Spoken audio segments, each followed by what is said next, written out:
What's up, everybody? I wanted to get into a super exciting topic, well, at least for me, and that is how do you buy your first home in Lancaster, Pennsylvania using a real estate agent. Now, there's tons of changes happening in this industry right now. I'm sure you're hearing about some of them, so I wanted to get into the myths and the facts about what it actually looks like to buy your first home using a real estate agent so that you can go and do it. And the reason I wanted to make this video is because if you're anything like me, when you're thinking about buying your first home, you don't know where to start and you feel like you should, so you're afraid to ask the simple questions. I was in the same exact boat when I went to buy my first home in 2022. Thankfully, I knew a really great real estate agent. His name was me. I was my own real estate agent. My name's Josh Carr. I'm a realtor with Keller Williams Elite in Lancaster, Pennsylvania, and I help first-time home buyers achieve the dream of buying their first home. And I can do just that for you too. So if you have any questions about how do you buy your first home in Lancaster, Pennsylvania, my contact information is in the description below. So if you have any questions, reach out. No question is a dumb question. That is what I want you to learn from this video.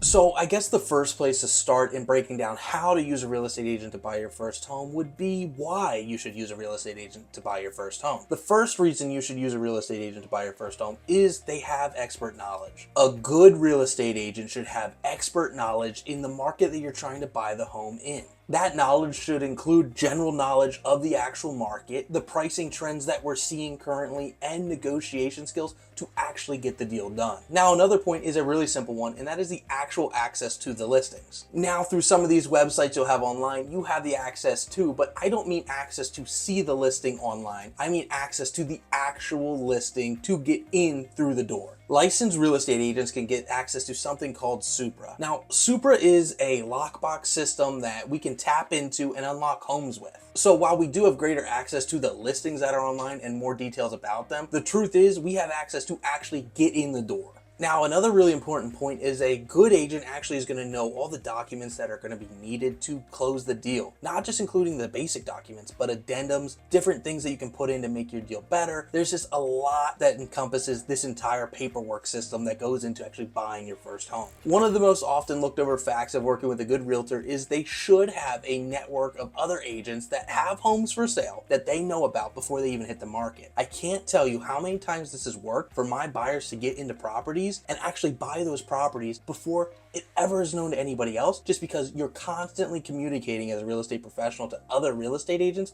about what you have coming, and you can get it done before other people even see it. Another key crucial reason to work with a good realtor is that they should give you guidance and support on the home buying process if you're making a good investment and how to make that investment work for you in the future. Now, I'm gonna be honest, the truth is you probably could do all this, but another really important fact is we're going to save you time. The amount of time that goes into buying a home, if you don't know how to do it, is mind-boggling. The truth is, working with a good realtor should streamline the entire process for you, taking all that stress away, allowing you to focus on what you have to focus on, which is probably your job, your family, your needs, your wants, whatever it is that you want to do. Let the real estate agent take care of the annoying work and just make sure that your dream of obtaining a home is accomplished. So overall, having a good realtor on your side that makes sure all these things are done should streamline your experience, making it stress-free and enjoyable. Not to mention on settlement day, everything's done and you're actually buying the house. There are so many weird things that could happen on that day that if you don't have someone on your side who's been there and done that, you never know what's going to happen. Now, the second point I wanted to get into today on the process of buying your first home is who do you even look for? What are the traits that you're looking for in a good realtor to get it done and get you into your first home? The first thing you should be looking for in someone who's helping you buy your first home is that they actually have experience in helping first-time home buyers. The reason this is so important is because if you have an agent who doesn't mainly focus first-time home buyers, you might run into the challenge that they don't understand the unique challenges that you as a first-time home buyer are facing. The second thing is a given, you should work with someone who has local market knowledge. I use the term a lot, been there, done that. That is what you should be looking for. Someone who's not scared of what's going on, but knows how to get it done. You should look for an agent who has strong communication skills. Not only can they express what they're thinking and what's going on through the process, but also they get back to you and make you a priority as their client. One of the biggest things people overlook in this market is that an agent has patience. This process truly could take a long time depending on your particular needs. You need an agent who's who's not going to push you along, but is going to sit with you in the moment and allow you to make the best choice for your future. Look for a realtor who has a good reputation. Give them a Google. If you had friends who bought with them, ask them what their experience was like. One of the traits that you're really not going to know until it's crunch time is, does this agent actually have good negotiation skills? When you have a sit down with the agent that you're asking them questions, vet them on it. Ask them, how do you negotiate on my behalf? You are going to want an agent who is resourceful and well connected. They have a great network of people, other professionals in the industry, such as a mortgage professional, a lender, roofer, everything you want. You want your agent to know someone for all those things. And finally, you're going to want an agent who understands your needs, takes the time to actually sit down with you and find out what your particular needs are, and wants to make sure that you're having the best experience possible buying your first home. You're going to want that person who you can connect with that's going to go on this first time home buying journey with you and take the time to figure out what it actually is that you want and need and what scares you about this process, because it can be a very scary process. This is probably the most expensive thing you're ever going to buy until you buy the next one, probably more expensive one. But all that being said, you want somebody who wants to help you and see you succeed and see you happy. Don't take that lightly. And the last point I want to get into today is what's new and how does this process actually look for a first-time home buyer to buy their first home. Now, if you're truly a first-time home buyer and have never bought a home before, I'm going to throw some terms out that might not make sense, so I'm going to try to explain them the best that I can. The first major change that recently happened is the compensation of real estate agents. Now, to explain what's different about this process, I'm going to explain what used to be. Back before August, we used to be able to go on the MLS and see what compensation was being offered by the listing agent that they had agreed to with their seller. The MLS recently updated this field, meaning that there is no cooperating broker compensation being offered on the MLS. So what's different now, and how is your agent actually compensated? All that's different about this process now is it truly needs to be negotiated. You're going to have to sit down with your real estate agent and figure out, am I paying you or is the seller going to be paying you? And how do we work that into the offer to make sure that it's a win-win scenario for everyone involved? Now understanding that that is really the major change that came out of this, really it's just that I can't go on a site anymore and see what's being offered. I have to just have communication. It's actually a nice thing. The reason I'm excited about this is because it's going to make the cream rise to the top. The agents who are devoted to their clients are going to make sure their clients are getting the best deal possible. So now more than ever, you want a real estate agent who knows how to negotiate with the selling agent and get it done on your behalf. Well, to understand how do you actually buy a home, you got to know where do you start. You start by reaching out to that agent and saying, I'm interested in buying a home, and setting up a buyer consultation. Some agents will do this over Zoom. Some will actually bring you in the office and sit down. It's preference for you. It just depends on what time everybody has to get it done. Now, following that consultation, more than likely a good real estate agent is going to hook you up with a lender if you need financing. This lender is going to be the person who actually builds out the entire financial plan that goes into buying the home. They're going to tell you how much you're going to need for the down payment, what it's actually going to cost monthly, and just different things that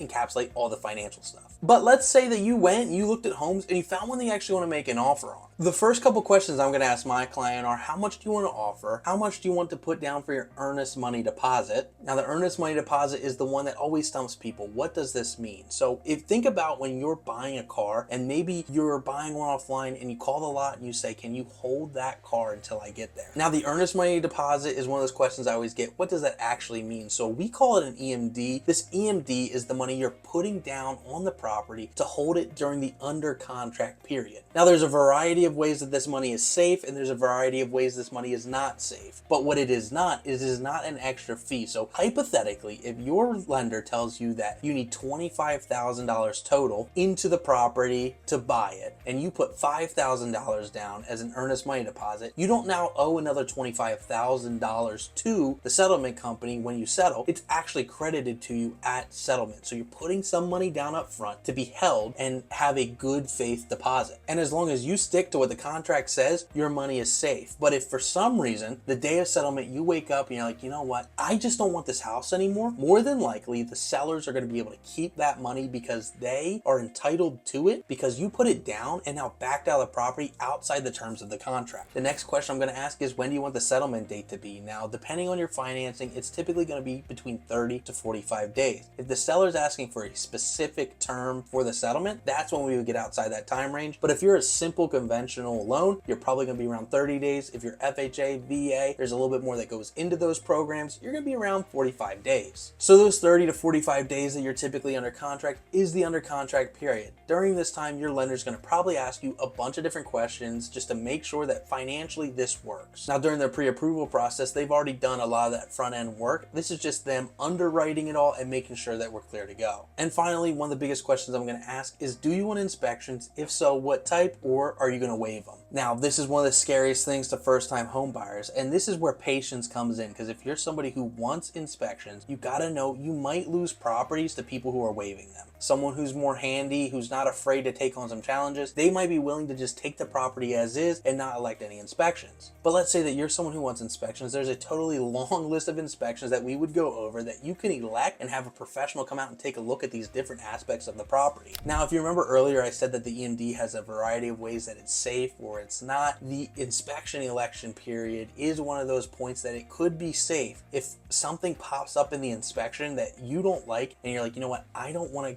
even work on coming to terms with this property, I just want to walk away, you could be entitled to keep that money as long as we are inside that range of the inspection contingency period. So depending on the property, there's a couple different questions I might ask, but those are the simple ones that are definitely going to be asked for every single property. If you did elect inspections, typically you have 10 days to go through and get as many inspections as you want done on the property. Now, if you didn't elect them, you're not going to have that contingency period and you're accepting the property as is. So then within the 30 to 45 days, your real estate agent should be checking in, but mainly you're going to be communicating with the lender to make sure that you're obtaining the financing needed to actually purchase the home. Coming up closer to the settlement date, your realtor should reach out and let you know to get hooked up on all your utilities like gas, electric, internet, cable, whatever it is that you need in the home. This is the time to start setting it up for when you're going to move in to have that all ready to go. And then on the day of settlement, you're going to have a pre-settlement walkthrough. Now, for this, it's a really important time. People kind of overlook it, and some people say, you know, I don't want to have it. I tell my buyers all the time, you should have a pre-settlement walkthrough to make sure that the house looked like it did when you went under contract for it. Some of the things that we're always looking for at these pre-settlement walkthroughs are really simple things. I always check every window. Sometimes when people are moving a bed out or moving something large, they might knock a window, and now you have a broken window that wasn't there when you went under contract. Different holes in the wall that could be the same thing. You know, moving a big bed frame could just knock a giant hole in the wall. You just want to make sure those things aren't there so they're not your problem when you move in.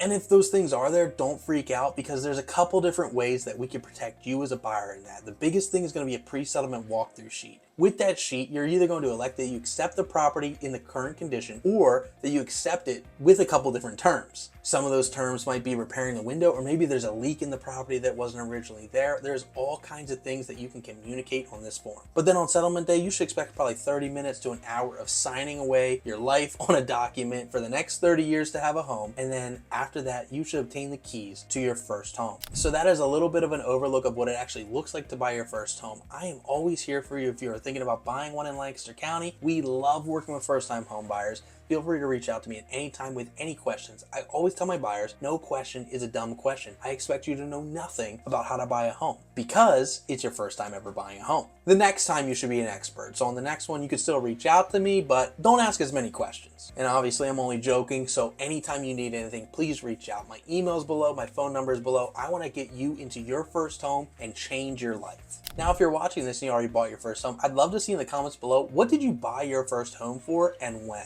I'm going to keep dropping content on this page on how to buy or sell a home in Lancaster County. If you know anybody who needs to, have them reach out. I'm here to help, and thank you.